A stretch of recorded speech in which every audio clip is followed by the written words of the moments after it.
Listen in on this show. We're going to talk about a lady if she has to sell her condo because of a $40,000 bill. And we're going to talk about that murder in Jones Road in Stony Creek. Listen in. Hey, everybody. Thanks for listening in on this great podcast. I got Conrad Serini here, REMAX, Escarpment REMAX Niagara, Brian Hogbin with Mission 35 Mortgages, and myself right here. We're going to talk about what's been happening this week. And right now, guys, listen, big news in the paper. A lady in Burlington lived in this condo for about 8 years. She's 69 years old on a fixed income. The condo recently did a lot of work replacing the water mains in the road. The cost was $2.4 million. And the lady has been given a bill for $40,000 and $227 due tomorrow. That's crazy. She's already cutting back on her expenses, like turning down the heat, going to food banks, making ends meet. She doesn't have the money to pay the $40,000 bill. She's trying not to sell the condo because it's her home. Couple of questions here. Now, Conrad, I know you know a lot about condos. The thing is, the $40,000 bill, it's not something that she would have gotten right that day. That probably would have been an assessment that would have been done 2-3 years ago. Am I correct about that? It's been an ongoing thing, 100%. Yeah, there have been countless meetings, probably. Yes, definitely. Okay, so the thing is, okay, here's another thing I want to ask is, like, when I started in real estate, they just put out a legislation that the condo corps have to save 10% of the condo money they're collecting. Is that true? Yeah. Do you think that is enough? Do you think that's enough? Well, no, and they're finding that out right now, especially when you start to factor in the cost of construction today versus the cost of construction pre-pandemic. We're probably talking 25-30% increases. So yes, you're going to see condo, I don't want to be the bearer of bad news, but you're going to see these condo fees inching up. We're starting to see things at $1.10, $1.20 a square foot, $1.30, $1.60 a square foot. It's ratcheting up there quite quickly. So there's no question. When they do these reserve fund studies and they're forecasting 25 years on a roof, they got to actually forecast the trending cost of what the roof would be in 25 years. So that just adds more burden to the fund. And I was going to say too, this actually happens so much that there is a business that's been built out of this right now. And they actually talk to mortgage brokers now because there is such a shortfall and people typically can't come up with 40,000. There is a business right now that is financing for condo corps these shortfalls. So it doesn't end up coming into such a burden for the end property owner if they can't do it. So this happens a lot for a business to emerge out of it. The one thing about this is what do they do with the other 90% of the money? I know they have to run the corporation. I know they have to keep the maintenance, the snow plowing, maintaining the property. But that's still do you think they're paying themselves too much, or do you think it's not enough? What do you think it is? I think if it's a well-run corporation, for that corp, for that condo complex, they should have more than 10%. They should, that's what the money's there for the future also. But are these condo corps blowing the money? Well, let me tell you this. The other thing is underground parking. That's been a big one over the last. Anything that was built in the 80s, 90s, the underground parking, it's like you see when you go to the Gardner Expressway. You see the actual supports and you see the rebar coming out. Same things happened with over years of deterioration in these underground parking. Some things are unforeseen.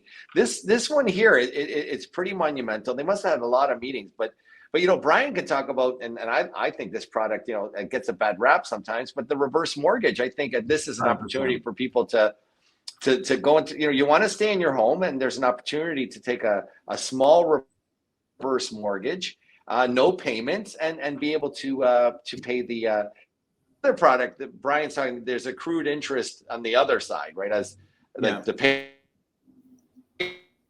it's an opportunity as well, right? You can talk about that, Brian, for sure. It's one of the number one growing products right now, exactly for this reason. When you get people that are 55 plus, that have significant equity in their home, and then they're on a fixed income and they don't want to move, right? So you end up taking this scenario here. She's on a fixed income. The reverse mortgage could be a great opportunity. And if she's been in there for 8 years, she's going to have significant equity, right? So she's going to have equity in her property. So there may be more than enough room to take out $50,000, not make any payments. And reverse mortgages have terms just like any other mortgage too. She could take a 2-year term, 3-year term, 5-year term. And yeah, like Conrad said, it balloons.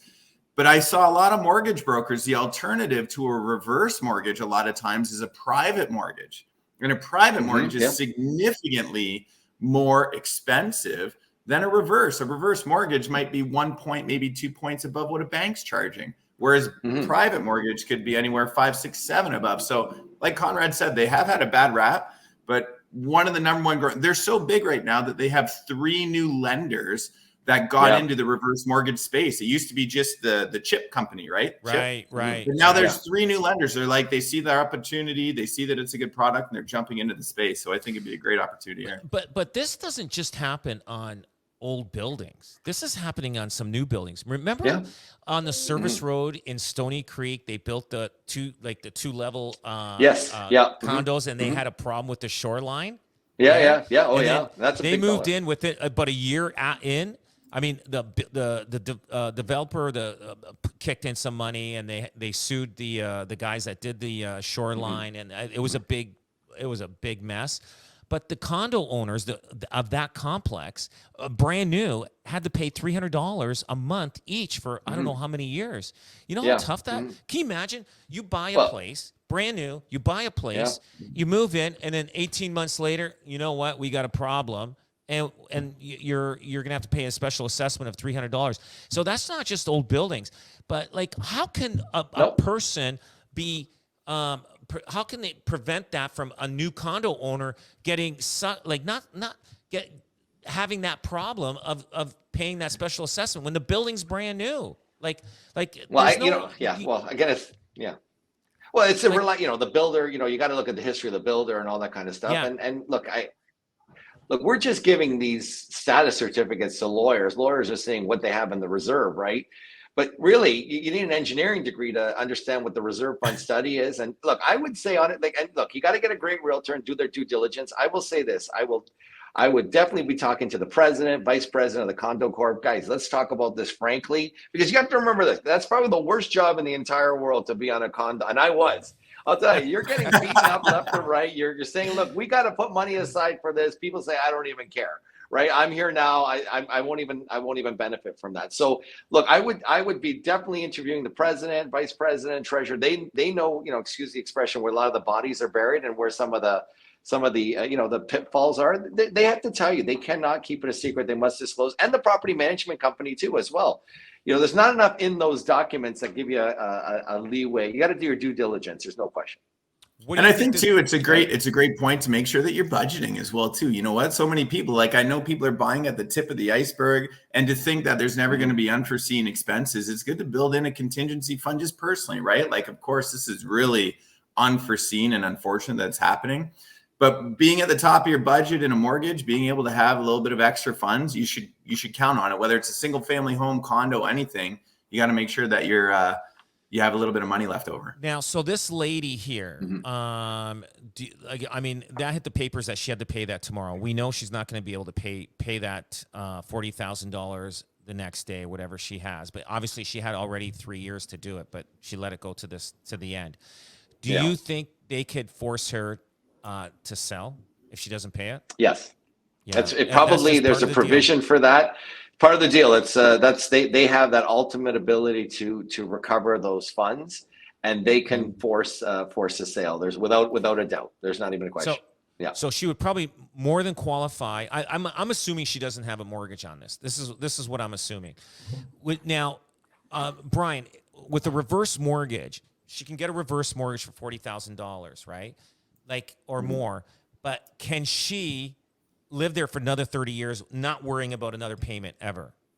It would depend on her equity position, right? Because with a reverse mortgage, typically they don't go over 50% of the value or 55% of the value of the condo. Yeah. So if the condo's worth $1 million, for example, they wouldn't lend more than 500 to 550 for Right. that exact reason, because they're basically saying, for as long as you're here, we're gonna renew it till you die, right? Or move out. Right. So that's why they have very conservative loan to value requirements, right? So the alternative in her place or in somebody's situation like this is, because if you're on a fixed income, chances are if there is a high mortgage, she's probably not going to qualify for more money on that fixed income, is that private mortgage. And the private mortgage in these situations, it's a Band-Aid, in my opinion. It's a Band-Aid to get you through, buy you some time, but it's not an effective strategy for the next, 3, 4, 5 years. There's probably a high chance that if she sells this and finds a place to rent, she's not going to be able to afford to pay the rent, no matter where she goes.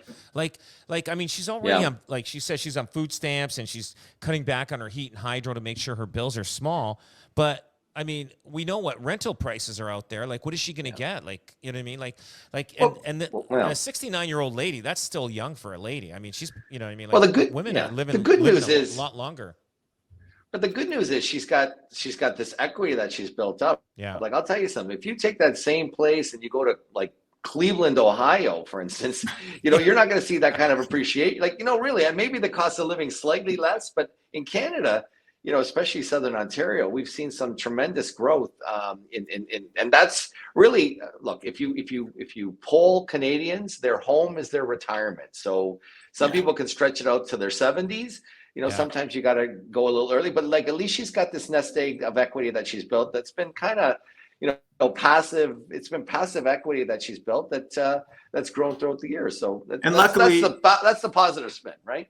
Yeah, and I think luckily too, she's in Burlington. Burlington's not a cheap market. Like heaven, if she was in Tuktoyaktuk up north, you know what I mean? She wouldn't have the opportunity to move somewhere. Now she could. I know it's not ideal, but someone moving from Burlington 2-3 hours away, I know that's not ideal, but you're all of a sudden that equity is going a tremendous amount further. She could move to Niagara Falls, New York. You know how long she's got? She'll have not with these exchange rates, Rob. Not 50,000. Niagara Falls, New York. She gets up for a real cheap, and she can live a long time.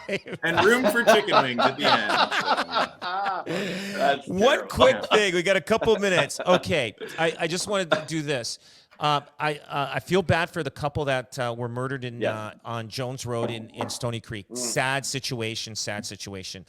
Do you think this is the beginning of the frustration of the landlord-tenant boards being jammed up and not getting resolution or getting things resolved, and it's taking forever, and it's putting people at their limits on anything? Mm-hmm. Yeah, because I think I think it's a canary in the coal mine. This is like, look, it's a very tragic situation, but I'm hopefully something positive comes of this, and the provincial government starts to look at fast tracking. There's so many cases that are waiting, and the problem is the landlord is waiting and waiting. Now, this wasn't in this case, but most times the landlord's waiting and waiting. They have a variable. They're underwater. They're making payments, and the tenant's not paying, and it's been delayed. It's very frustrating for these people that. We're trying to build some wealth through real estate and are getting involved and caught in the system. And this is really a government failure, bar none. I've never heard anybody that's lawyers within the system and paralegals in and out of the system. This is a government problem, and they should have put more resources into it. And and look, hopefully this will get somebody's attention. I hope so. And they put a statement out too, just because they know they were going to get attacked on that. They put a statement out because they're saying, see, there you go. The system's failing everybody.